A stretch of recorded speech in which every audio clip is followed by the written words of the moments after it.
A sudden, intense pain shot through my left leg. I tried to soothe it with my only arm, but finding myself too weak, I had no choice but to call for the nurse and tell her, "Please help me scratch the itch on my left calf."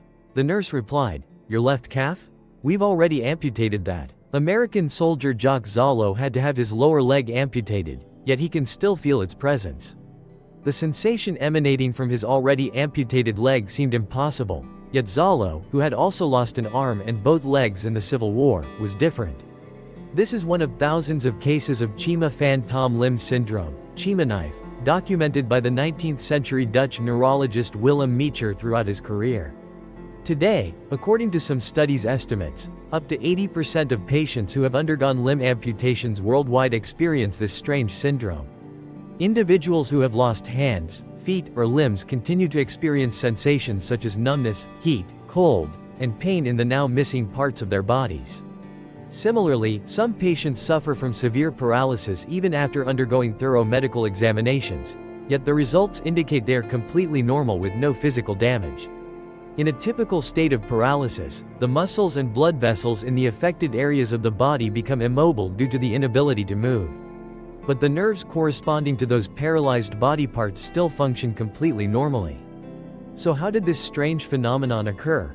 Neuroscientists believe that when a limb is lost, the corresponding area of the brain for that limb ceases to function. This causes the neighboring sensory regions to become stimulated, leading to reactions such as pain or numbness in the missing limb. In 1998, psychology professors at Vanderbilt University conducted research and demonstrated that phantom limb pain can occur when the brain attempts to reorganize itself following an injury. According to Vanderbilt University professors, until recently, most neuroscientists believed that the adult human brain is a fixed neural system with little to no capacity for regeneration or reorganization. Only the areas of the brain related to learning and acquiring new skills have the ability to reorganize. However, in the past 2 decades, scientists have established a foundation showing that even the primary sensory regions of the brain are capable of reorganizing in response to injury. Or perhaps modify the peripheral stimulation model. Assuming we accept that the brain can undergo partial reorganization after such an injury. How then can we explain that children born without limbs still exhibit symptoms identical to those in adults? One of the newest and most controversial hypotheses currently proposed to explain the brain's mechanism of continuous self-adjustment. A perceptual space where the loss of a limb is due to the existence of an invisible or transcendent body existing in parallel to the physical one. This theory posits that, in addition to the physical body, every living organism possesses an invisible body. This body is composed of subatomic particles and exists in a different space, parallel to our material world. Therefore, when one dimension is removed in this space, it remains intact in another dimension. Similarly, this theory can also be applied to explain other cases. For example, the patient may be unable to move or experience a complete loss of sensation in their limbs, even though these organs show no signs of any physical injury or pathology. But is the existence of another body, composed of extremely small material particles, a scientific matter? It can be identified as a subsidiary entity, which, while not existing in ordinary physical space, is present in another dimension. Although these questions are stirring a powerful sense of curiosity and imagination within us. However, the most crucial aspect is to conduct research that enables the application of theories into practice, in order to develop effective treatment protocols for patients. If there were another body, how could we reach it? Phantom sins or brain. The ghosts in the brain. Dr. Ramachandran wrote about a case of phantom limb syndrome, which captured significant public interest. One of his patients had to have his arm amputated following a car accident. But for many years, he still suffered from intense pain in his missing arm. After a long period following the excruciating arm amputation surgery, the patient still regularly suffers from pain in the amputated arm, from the previous position of the arm all the way to the elbow. According to the patient, the cause of these persistent pains dates back to when his arm was amputated. His knuckles turned white as he gripped the handrail in reaction to the surgery. His nails dug deep into his palm, and he felt as if that hand was forever frozen in a tight clench.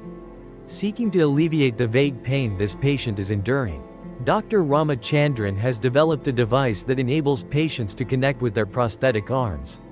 It was a small rectangular box, featuring a pair of handholds and an interior mirror that divided the device into two separate compartments. The patient will bring both hands toward the box, with the unaffected hand performing the forward-reaching movement. And with the aid of the mirror, he could imagine that his amputated hand was still intact on the other side. In that way, his still intact hand slowly opened. The patient may feel that their nail is no longer attached to the missing flesh. According to the theory of the invisible body, amputating a limb would not affect the deeper internal structural layers. The energy and subatomic particles constituting that arm remain connected to his body and brain across other dimensions. Although they will adapt and transform to suit the state of the physical body. Although it may sound mystical at first, this theory is essentially a matter of perspective. For example, when Western medicine observes an inflammation or ulcer on a patient's body. According to traditional Chinese medicine, this phenomenon occurs when qi, a form of vital energy, becomes blocked at the corresponding location on the patient's meridian system. Each medical system has its own treatment methods, but the common point is that when patients recover, all symptoms disappear. Although the meridian system in traditional Chinese medicine cannot be observed with the naked eye. However, this method has been used for thousands of years to address many of the body's health problems. According to Mary Helen Lee, a traditional medicine practitioner in Chicago. In traditional Chinese medicine, when a person loses a body part, a limb, or any other anatomical structure, the energy of that tissue, along with its corresponding meridians and acupoints, still remains. A corresponding organ's meridian pathway may be treated using an acupuncture method. On the remaining opposite limbs, this method is also applied to alleviate phantom pain. The Dujima syndrome phenomenon has sparked profound interest in the true nature of the human body. The interaction between the body, mind, and the surrounding living environment.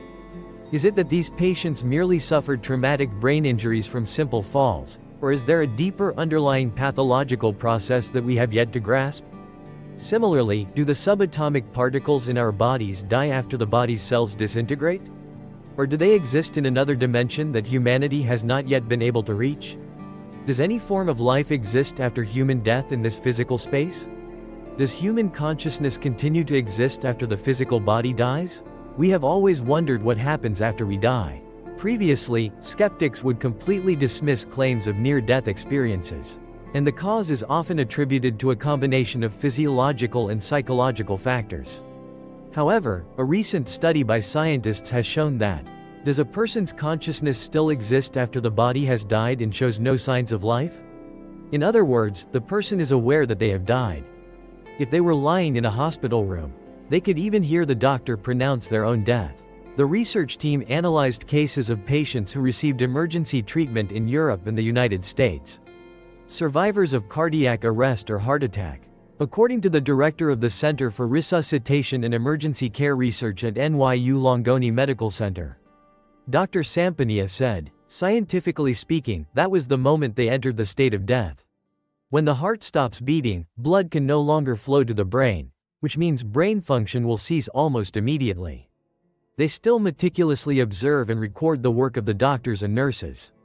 Every conversation can be clearly heard, and every event happening around is keenly perceived. Even after they had been declared deceased. People who have experienced near-death experiences often tend to live more positively after returning to their lives.